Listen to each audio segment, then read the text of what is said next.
First of all, and I'm speaking to you, each of you individuals, you are worth this effort. One of the saddest things that we do is we tell ourselves, me, I got nothing. I don't really have anything. Who would listen? Who would read? Who would give a crap? I'm not that interesting. And that story is death. It's poison. So number one, eliminate it because it's actually not true. I've talked to thousands and I've never met somebody where in 30 or 40 minutes, we can't find some stuff that they're so excited about they can't wait. And they know is valuable and powerful. And so start where you are, follow who you need to. But the biggest thing is have confidence in yourself. And you create that just by taking action. No action gets no results. I don't look for shoes, then I don't have shoes. If I don't put them on, I don't make any progress. If I don't start walking, I don't get anywhere. So take action, little action, not big things. And you know what? That mountaintop of 6, 7, 8, 9 figures, that is just the result of a constant series of actions. Yes, with adjustments as the market changes and tools change and this, that, and the other, whatever. None of that even matters unless we're moving. And the idea that we're somehow looking for the easy button or the silver bullet or the overnight this, that, and the other, stop looking. Start working. If you want to build a legitimate, profitable online business without shiny objects, without the hypey gimmicks, and without the stress and overwhelm, if you want to make more money without having to be present online all day, every day, pumping out content that nobody sees and hustling DMs to generate leads and sales, then this is the place for you.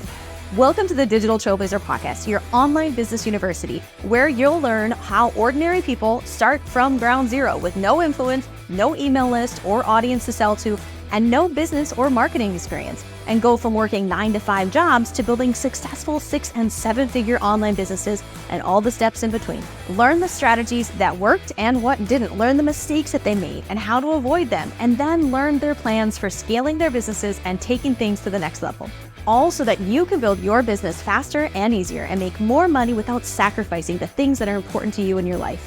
I'm your host, Leah Ray Getz, and with me is my husband, Todd. Now, let's get to it with today's guest.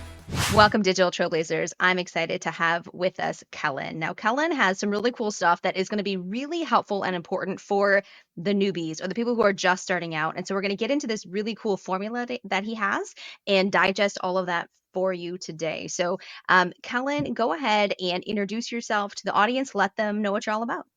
I'm Kellan Fluckiger, long and complicated and messy name. I only do one thing. My mission this year is to help 250 million people, and each one of you are one of those, understand who you really are, your true capabilities, and help you turn them into purpose, prosperity, and joy, or create your ultimate life. That's who I am. That's what I do. Lots of other stuff. I've written 19 books and blah, blah, blah. But really, I'm only doing that one thing. Awesome. I love that so much. So let's frame this whole conversation today for the newbie. You know, we have a lot of folks in our audience that are either coaches or course creators or aspiring coaches and course creators and looking to create that digital business, that online presence, and do the whole thing. So a lot of times people get stuck before they even get started. So I think this is a great conversation to really lay out how do you make sure you have the right alignment, that you're going to move forward in the right direction, getting the good results in the whole bit. So I'd love for you to digest for us a bit about your formula that you walk people through and what that really looks like. All right. So there's 2 or 3 things that are sort of the framework, the bowl in which this formula unfolds. And that is, first of all, and I'm speaking to you, each of you individuals, you are worth this effort. One of the saddest things that we do is we tell ourselves, me, I got nothing. I don't really have anything. Who would listen? Who would read? Who would give a crap? I'm not that interesting. And that story is death. It's poison. So number one, eliminate it because it's actually not true. I've talked to thousands and I've never met somebody where in 30 or 40 minutes, we can't find some stuff that they're so excited about they can't wait. And they know is valuable and powerful. So the story about I can't do this, okay, needs to go away. The second thing is, I don't know how, which is, gee, even if I have this powerful thing and I realize it, I don't know how to do it. That's nonsense. Because when the want to gets big enough, how to's pop up everywhere. There's free resources, there's coaches, there's course creation resources. So the idea that you don't know how is also just another version of I'm scared. So that needs to go away too. So your worthiness and your ability, they are off the table. Now, coming to this conversation, fully worthy and knowing that you can get this done, I'll give you the way to find what you really have to offer the world. And there's 3 parts. I want you to think of a DNA strand, like a double helix, only put a strand in the middle. So you have a triple helix, right? Or think of a great big maritime rope, one of those white, yellow, and blue ropes that are these nylon ropes that are either this big or sometimes this big that tie up great big ships. You have 3 things. You have a set of existing skills. Those are things you've probably been selling in the marketplace. Maybe you're a lawyer, maybe you're an accountant, maybe you do whatever. You have a set of skills that you've learned. Maybe you went to school, maybe you did the School of Hard Knocks, trade school, doesn't matter. That set of skills is where most people have their jobs, right? And most people, 70 to 85%, depending on the study you read, aren't really satisfied with their jobs because they're not fulfilling and they feel like they want to do more. Well, that's not surprising because that's only one piece of your rope.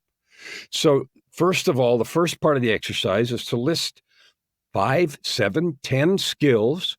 You can look to your employment or you can look to other things you know how to do, you've learned. Okay. The second strand, besides your existing skills, is your natural gifts. You're good at stuff. Some of it's obvious, like some people are athletically gifted. I have musical talent. Okay. You might have intuition. You might be a really good listener. You might be one of those people that just always knows the right thing to say.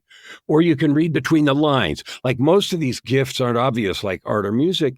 They're subtle. I call them divine gifts, but you can think of them any way you want. They're stuff that you just do well.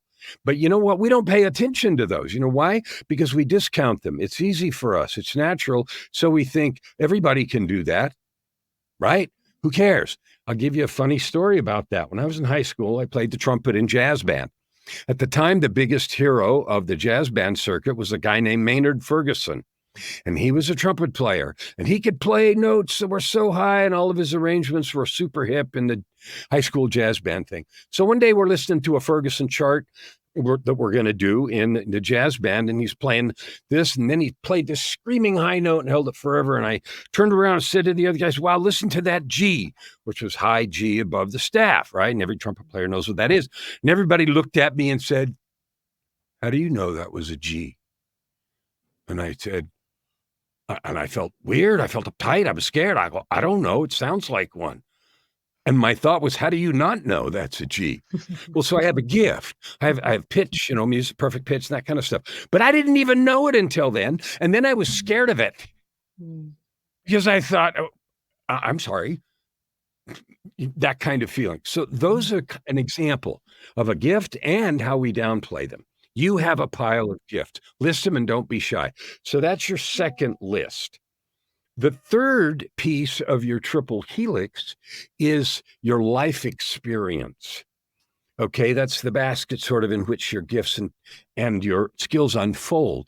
Maybe you've been through some trauma. Maybe you had a rough upbringing. Maybe you've had addiction problems. Maybe you've had a bankruptcy. Maybe you've had a bunch of divorces or failures here or there or whatever trauma. And usually the bad events affect us more than the wonderful ones, but they can be both.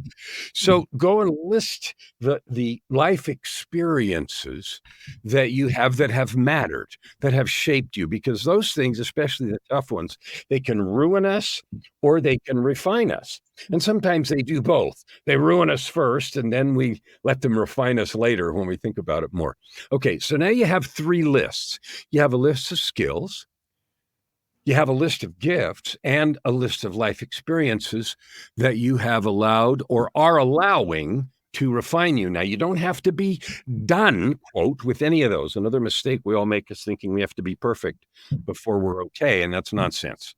Okay, so the game is to take these 3 things and work carefully to think, what do I have to offer that marries these three things: skills that I have, gifts that I have, and life experiences that I have learned. Now, the actual process that I take people through works on that, and you refine them and you pick them and you end up weaving a rope, a triple helix. And it's exciting because the things that have refined you often become the core of a message you want to share or product you want to create. I have a guy right now who's a 31-year cancer survivor. He had diagnoses off and on for 31 years, started brain cancer and, other stuff. And guess what his passion is? Wow, no surprise. Helping people with cancer in treatment or families love themselves, get through, like, duh. Okay, he's also a real estate guy. So he's got a set of skills and he knows how to find people and do that stuff. And his talent, one of his natural gifts, is he's very compassionate. Well, the cancer that beat the crap out of him is part of that process that helped make him, patient and all that. So you can imagine, the one thing he wants to do now is create a resource for people either going through or supporting someone going through cancer treatments, because that's such a mess. Well, like, look at him and his life and his skills and talents, and you go, duh, that would be exactly what he should do. Now, here's a promise I can make to you. If you use these three things, you will create something that is completely unique, that is yours and yours alone. Not because nobody else has the skills and not because nobody else can claim some of the gifts, but because of your life experience and the way you have allowed that to refine you and the view. Like, I just got off of a call, okay, with a whole bunch of really powerful people. And there's a bunch of them that are mindset coaches and some of the stuff that I work on. And I don't even have to think about whether or not the stuff they do and I do are the same and all that other nonsense. Okay, there are people who need your voice and your MEO, which is your most effective offering. That's an abbreviation I use, triple helix, MEO, whatever it is. So using that process, and it's one of the favorite things that I do is guide people through that, because we discount all the way. Okay, and I have one more story to tell, but I don't know if I have time to tell it. Shall I tell one more story? Oh yeah, help people understand. Story is one of the best ways to teach, right? So help us sink in a little bit for them. All right, so here's a story. I had a 30-year career. In 77 to 2007. During that 30-year career, I made a lot of money. I had C-suite positions in the United States and Canada. I testified before Congress, blah, blah, blah, blah, blah. High profile. Looking from the outside, people would have said, whoa. My life behind the scenes was a wreck. I was married and divorced 3 times. I was a drug addict. I was in and out of rehab. I attempted suicide twice, etc. Okay. And then I allowed those things gradually. In 2007, I had a divine intervention, essentially, quit, walked away, started my life all over again. From that point, last 17 years, I'm doing the work that I do now. Even with that massive transformation and change and work that I was doing in 2012 or 13, before I had written any or many of my 19 books and created all the courses I haven't done exactly what I'm teaching you to do, I went to a conference. And you know who his speaker was? Bo Eason, one of the greatest speakers. He teaches people to speak and use story and all the rest. So I'm sitting there in this 2-day conference, and he's telling his story that he's massaged and he's done a solo Broadway performance like 1,200 times, literally. He has 40,000 hours on stage. Okay, so he's fabulous. And we're all sitting on the edge of our chairs, listening, breathing. Now, in my executive career, I spoke a lot at conferences and everything else. You know what I did? I listened to him speak, and I was on the edge of my chair like everybody else. And here's what I thought. I thought, so I knew how to speak. I was a good speaker. I sat there and I thought, you know what? I could do what he does if I had a story like his, but me, I got nothing. And I got up and I stomped out of the conference in tears, frustrated, because I was so convinced I had nothing. Now, people who know me and have read some of the books, when I tell that story, they laugh themselves silly. Because, the opposite is exactly true. But at that moment, Mhm. I couldn't see it. I couldn't believe it. And it was the opposite. So what I said to start with, you're worthy, you're capable. We need your voice. We need your product. And the worthiness issue and the how issues off the table, because you can find the resources. Mm. So that story it's emotional for me now because I remember how I felt and how funny it is now. Because 19 books and all kinds of crap later, I got everything. Yeah. I love that. And something that you just said really spoke to me is that we need your voice. And I think we're in such a blessed time that if we look at generations past, how many voices were lost forever? How many stories that we could have learned from, that we could have that have could have propelled us forward in some way, and they simply weren't documented. There was one medium, and wasn't available to a lot of people, writing books and that sort of thing. And so we live in a time now that anybody can do this, and we all have a unique voice and a unique story and skills and everything else that can make a massive impact and a change in every person's lives. And even at the smallest impact level, thinking about what you're leaving behind for your future, your descendants, right? And your voice and everything, if you just put it in the micro sense, right? And really zoom in on that. Even that one thing I think is really powerful and a reason for people to get off their butts, put their put their voice out there and really understand what they're doing and go forward with it. Yeah, and the other thing, what this really reminds me of is when we got started in our business, and this is early, like when we were doing network marketing stuff, and the people that we were following and the people that we were trying to be like or emulate were people like Eric Worre, Ray Higdon, Tanya Eliza. These are the big, back then were the big influencers in the network marketing like training space. And I remember creating our own content, learning from them, trying to implement, and then, teach others like what are our results, how are we implementing, what we're learning and things like that. And just really thinking that, we're never going to be as good as Ray Higdon. We're never going to be as good as Eric Warrior or Tanya. And, I don't know why anybody would listen to us because we're not getting as big of results. We don't have the big, rags to riches story. There's nothing really special about our story, and we're not getting as good of results. And that was like one of the things to us that just like you said, it's a barrier. Like it's one of those things that makes you stop and think that it's just never going to work for us. And then we started to pick up traction. People started listening to us, and I remember specifically one person saying, I only listen to 3 people online. It's Eric Worre, it's Ray Higdon, and it's you guys. And you guys are my favorite. And I remember thinking, well, what? That is so weird. Why is that?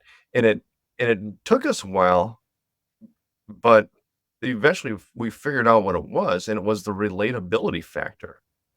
It was because we eventually had a student come into to our program who, again, just was not really successful, but she was implementing what we were implementing. And we had a Facebook group, and it was thousands and thousands of people in this group. And we would post in there every day, how to do, step 1, step 2, step 3. Here's how you do this strategy. Here's how you do that strategy. And we would have a little bit of engagement on each post. And this lady comes in and she implements one of the things that we're teaching, and she has just a little bit of success with it. And so she posts about it. She's like, oh my goodness, for the first time, I generated leads online for my business because I followed Todd and Leah's advice and I did this. This is so amazing. You guys got to take action. You got to do this. And that was basically her post. She wasn't trying to promote herself or anything. She was just very happy about her results. And the interaction that she got on that, people were asking her, how did you do it? How did you do that? What did you do? And it's like, we gave you an instruction. Our training is in there. You should just follow our training. But they wanted to learn from her how she got it to work, because and we eventually figured this out. It's because she was more relatable to them than we were, because it was the same thing with us. Like when we look at Ray Higdon or Eric Worre, they're unrelatable to us because of their level of success, because of their rags to riches story. It just wasn't us. But we had a whole audience that related to us better than Ray and Eric did, because we were more like them, right? And so that's the thing. Like people are always going to gravitate towards people that they relate to more. And so sometimes that level of success is a barrier to that. And people are just looking for someone to connect with.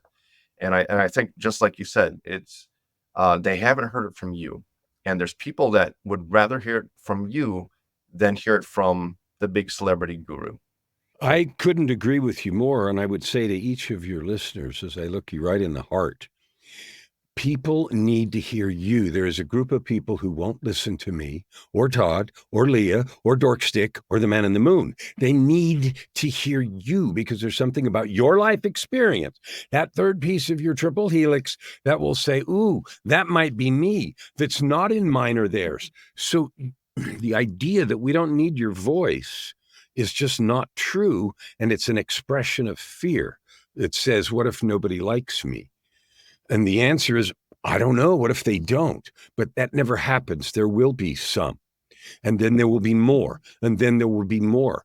And so the process is not a mystery. It's a series of steps. The courage to continue is what we need. And yes, you refine and fiddle with stuff until it works better. But yes, I want to hear your voice. So what are you waiting for? Yeah, and I think the other part of that is, the result or having just this huge result that you can promise people. And yeah, it's so for example, like in our business, I know that when we started doing this, we were using big numbers in our content. It was like, how to get the seven figures, how to scale the seven figures. When you achieve a result, that's how people want to hear a big result. But what we found is that often our most popular content was the stuff like the Mickey Mouse beginner stuff, right? How to get your first client, right? How to get your first $10,000 month, right? Because people, when people are first starting out, yeah, they want to get to that seven figures. They want to get to that laptop lifestyle. But if they haven't even gotten the first client yet, well, that's the most top of mind issue.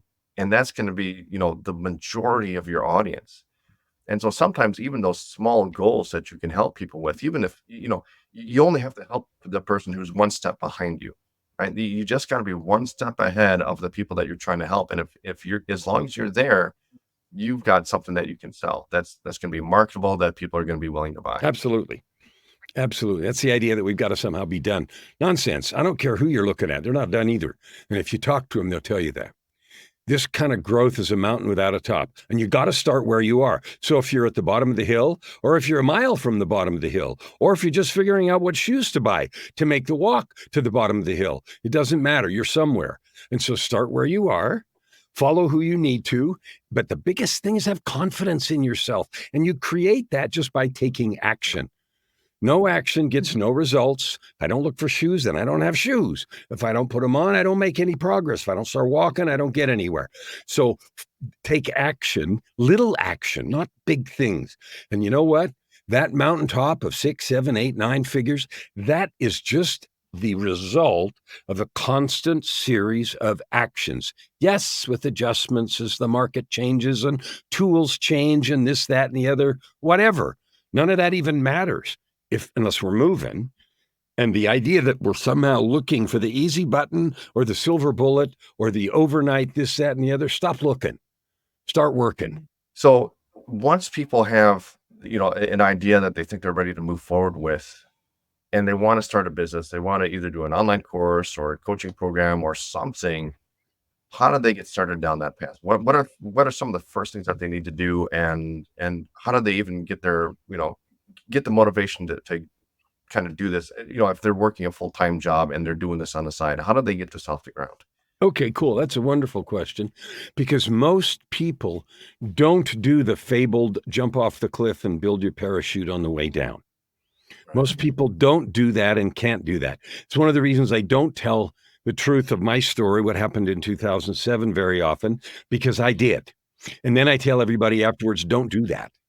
Okay. Start where the story's, it's unbelievable, but start where you are. So you have a business, you have a side hustle, you've done your version of the triple helix, and maybe you get some help because when you get done with that, you should be on fire with an idea. You should be passionate about a thing.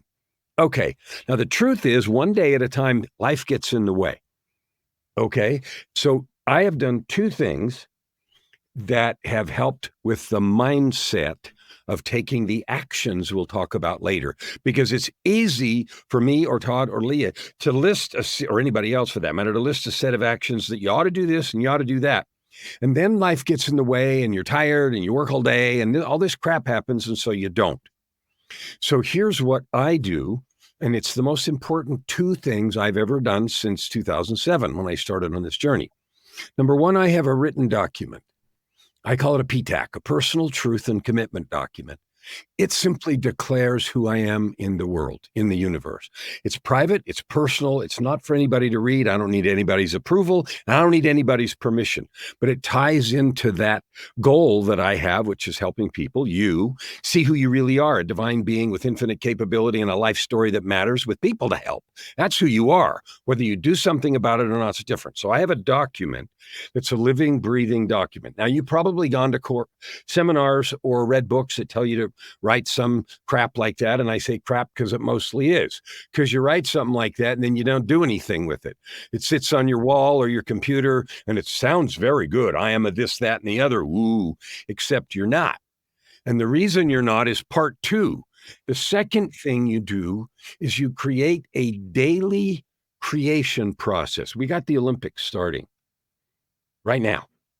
No athlete, no vocalist. I'm a stage performer, a speaker, and anything else. No performer warms up after the game. No, pianist warms his fingers up after the show. You warm up ahead of time. So your day, every single day you breathe air is your show. It only comes once. Your audience is whoever it is. It might go like you want, and it might go completely like you don't want. Who cares? It's still the day. I want, and this is why this is so important for me, and it keeps me motivated every day of my life. I want to be all in. I want to be 100% prepared every day I breathe air. So after I create a document, which for me is Holy Scripture, and I have it memorized upside down and backwards, and it bleeds out of every pore. But that wouldn't do any good unless I have this, I call it a daily creation process. And I use that because I don't want it to sound like morning ritual, which is some sort of hackneyed, overused phrase.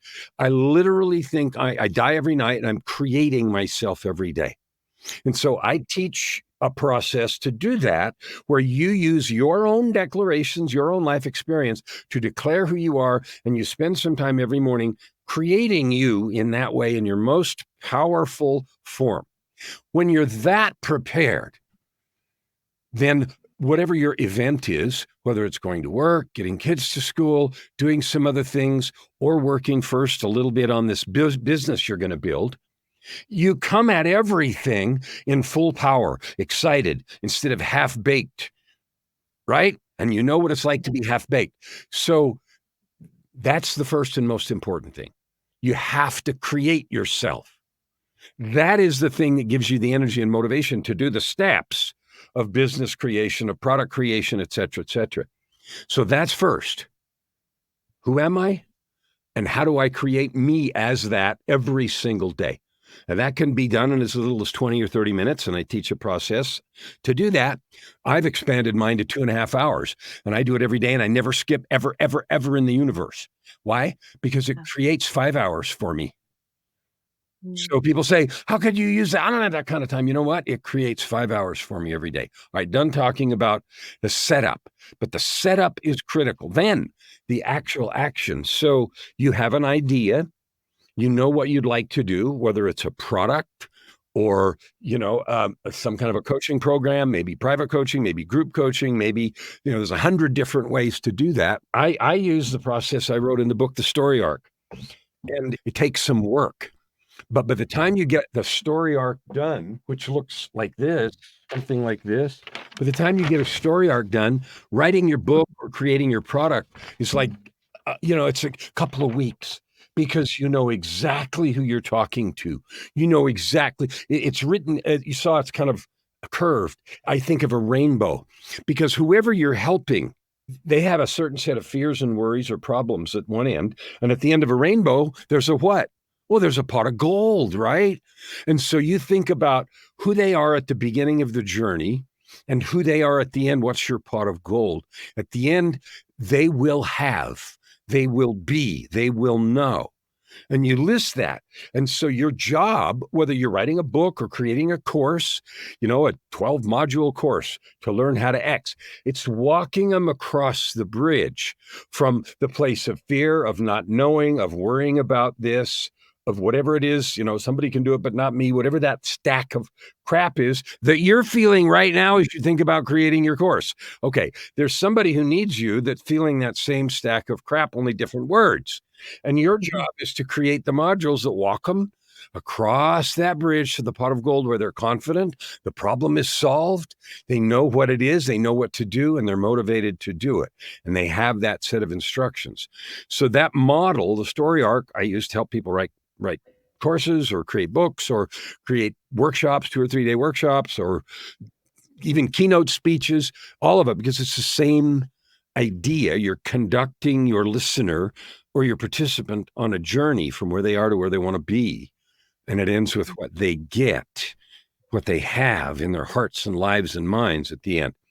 So you need to have some kind of process, whether you use mine or not, doesn't matter, but you need to have a process of who you're going to help, because you've already picked your thing. So who do you help? What do they need? What are they feeling? What are they scared of? What are they worried about? And when they get done with your course or book or workshop or coaching program, what are they feeling now? What do they have now? And so when you look at those things, you say, what are the steps to get from this set of feelings to this one? And then the outline forms itself. Well, the first thing they might need to know is they're not alone. The first thing, next thing they might need to know is there is a way. And the third thing they might need to know is you can do this in 4 weeks or 6 weeks if you do the homework, or 12 weeks or whatever your thing is. And so those are the kind of reassurances that you need right here, right now to create this. So people are exactly like you are, and they're feeling the same things you are, only not about creating a course, but about some problem you're going to help them solve. And so your initial point and your destination, right? That, to me, that's the critical piece. Who's over here and what are they feeling? What are they over here? Now, the second thing, I don't know if second, third, fourth, forget the numbers. You got to believe that the person you're talking to is your ideal recipient, your ideal client, your ideal avatar, if you want to use the buzzwords. And here's why. You can't talk to everybody, so stop trying. I ask people, what do you have? Well, I can help everybody in the universe. Screw you. No, you can't. There's a small group of people who are the best to help, the most awesome, who would be the perfect, talk to them. Because the rule in both public speaking, selling from stage, creating courses is speak to one, talk to many. Okay? You go to a movie and we get all involved in the movie. We get emotionally connected and we stuff ourselves in the plot and we see ourselves in the different characters. How often do the movie characters look in the camera? That's called breaking the fourth wall. How often did that happen? No. Like only when it's done really stupidly, intentionally for comic relief, like Eddie Murphy did it in Trading Places. But other than that, I mean, like he was talking to Dan Aykroyd and then he looked in the room. But other than that, never. Does that prevent us from sandwiching ourselves into the characters or into the plot? No, of course not. So when you create your product or service, you picture in your mind the person who's bleeding with need for what you have, who's dying to have, and they're just going to swallow it whole. Talk to them, speak to them, love them, create for them. All your product, your service, your book, your marketing, the steps across the arc, everything is done with that. And other people will sandwich themselves into the story. Don't worry about that. So that is some simple steps to think about where you start, where you end. And this is if you're going to create a series of lives on Facebook to market your stuff. It's if you're going to create a course with 12 modules to teach people how to, I don't even care what. Or you're going to write a book to express through your life experience with death, cancer, bankruptcy, addiction, I don't even care, to speak to those who are bleeding with need, to hear the reassurance, the opportunity, the possibility that you have experienced and you now have to share. And I think that's that's such an important part of marketing that a lot of people don't understand.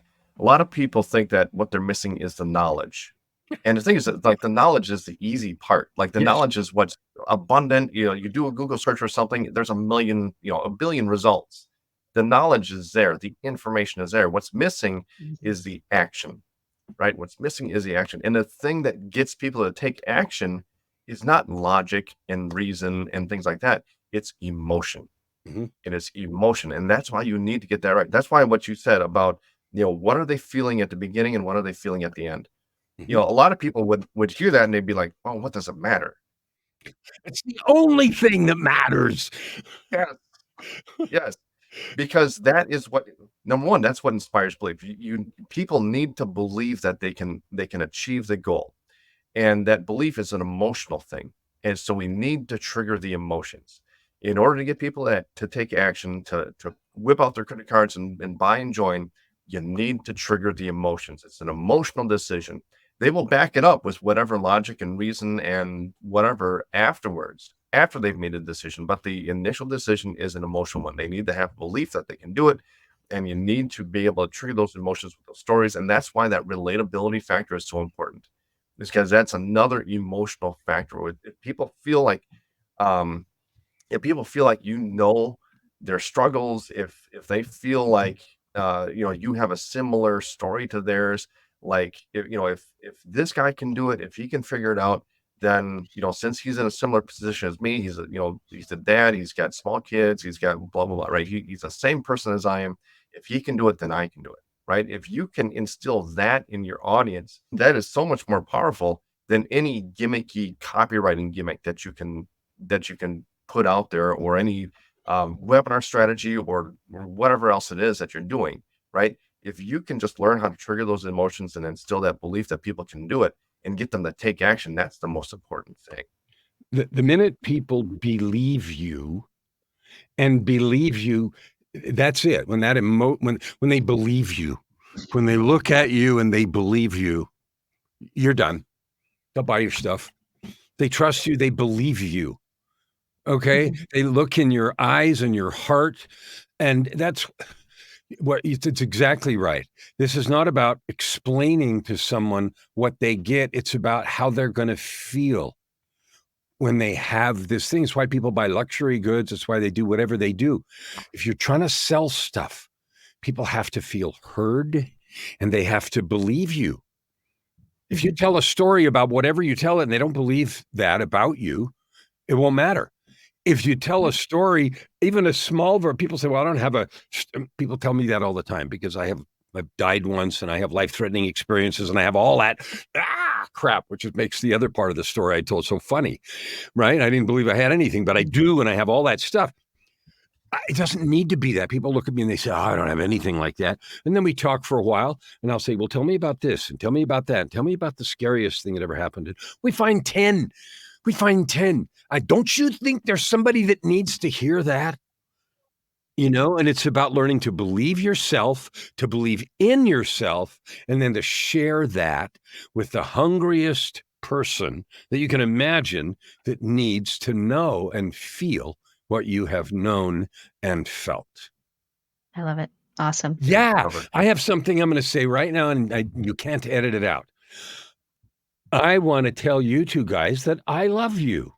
And the reason I do is I honor you, the work you're doing, trying to help people who are living in fear of their own value and their own ability, and to remove those barriers, to provide the examples and the encouragement and the energy and the permission sometimes to end our addiction to mediocrity, to end the stories.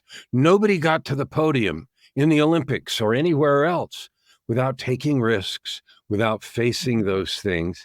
And you'd be surprised how mundane the stories and lives of people are who then go on and achieve amazing things. So Mhm. I'm grateful to you guys for what you're doing and who you're being. And you can't edit that out. Awesome. I love it. This has been such an amazing conversation, Kellan. We really appreciate you. And I think I think hopefully we've inspired and provided some really good insights to a large portion of our audience who are looking to find that authentic next step that feels right and allows them to really, step into their purpose, their passion, and everything else. So just thank you so much for being with us today. If people want to check you out or learn more about you, where should they head? You know, when you have a name like Kellan Fluckiger, you can't hide. So if you look in the show notes and if you spell my name right, you can't not find me. So I have a podcast called Your Ultimate Life. It's got 900 something episodes, and it's about creating a life of purpose, prosperity, and joy. That URL that's on the screen, yourultimatelife.ca. There's stuff there, lead magnet stuff, that's 5 master keys to creating your ultimate life, which I define as a life of purpose, prosperity, and joy. I love meeting people. My commitment this year, as I said to start with, is to help 250 million people.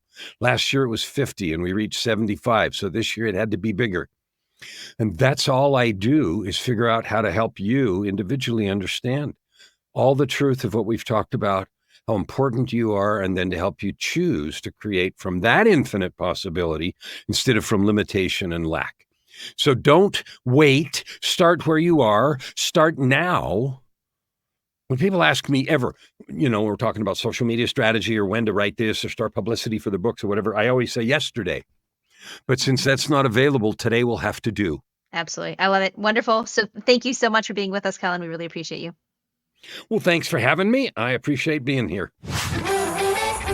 You've been listening to the Digital Trailblazer podcast. For show notes and information about today's guest, head to digitaltrailblazer.com. Now, if you love this episode, if you got some value, make sure you leave us a review and subscribe. And be sure to share this episode with anyone you know who could use help to build their business. Thank you for listening, and we'll see you next time.